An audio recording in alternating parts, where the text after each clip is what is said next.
July 4th, 1776.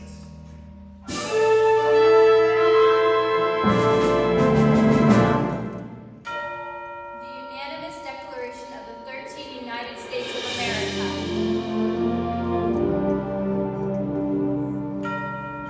When in the course of human events it becomes necessary for one people to dissolve the political bands which have connected them with one another, and to assume among the powers of the earth the separate and equal station to which the laws of nature and nature's God entitle them. A decent respect to the opinions of mankind requires that they should declare the causes which impel them to the separation. We hold these truths to be self-evident, that all men are created equal, that they are endowed by the Creator with certain unalienable rights, that among these are life, liberty, and the pursuit of happiness.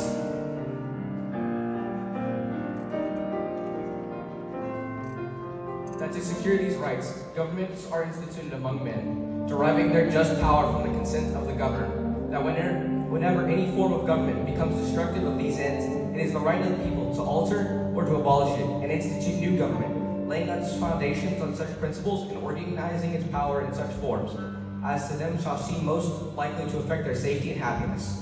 Prudence, indeed, will dictate that governments long established should not be changed for light and transient causes.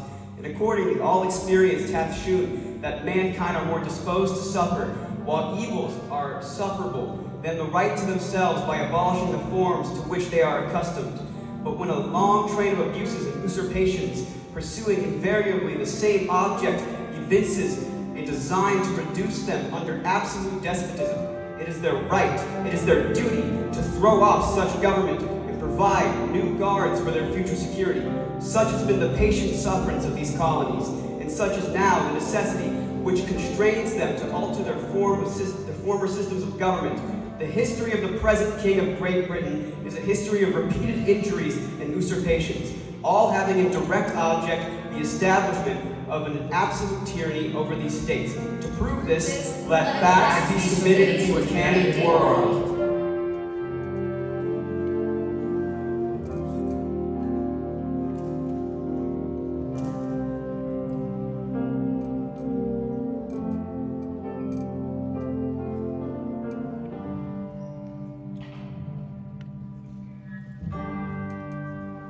He has refused his assent to laws, the most wholesome and necessary for the public good. He has forbidden his governors to pass laws of immediate and pressing importance, unless suspended in their operation till his assent should be obtained, and when so suspended, he has utterly neglected to attend to them. He has refused to pass other laws for the accommodation of large districts of people, unless those people would relinquish the right of representation in the legislature, a right inestimable to them and formidable to tyrants only. He has called together legislative bodies at places unusual, uncomfortable, and distant from the depository of the public records, for the sole purpose of fatiguing them into compliance with his measures. He has dissolved representative houses repeatedly for opposing with manly firmness his invasions on the rights of the people. He has refused for a long time after such dissolutions to cause others to be elected, whereby the legislative power, incapable of annihilation, have returned to the people at large for their exercise, the state remaining in the meantime exposed to all dangers and invasions from without and convulsions within. He has endeavored to prevent the population of these states for the purpose of obstructing the laws for naturalization of foreigners, refusing to pass others to encourage their migrations hither, and raising the conditions of new appropriations of land. He has obstructed the administration of justice by refusing his assent to laws for established judiciary powers. He has made judges depend on his will alone for the tenure of their offices and the amount of payment of their salaries. He has erected a multitude of new offices and sent hither swarms of officers to harass our people and eat out their substance. He has kept among us in times of peace standing armies without the consent of our legislators.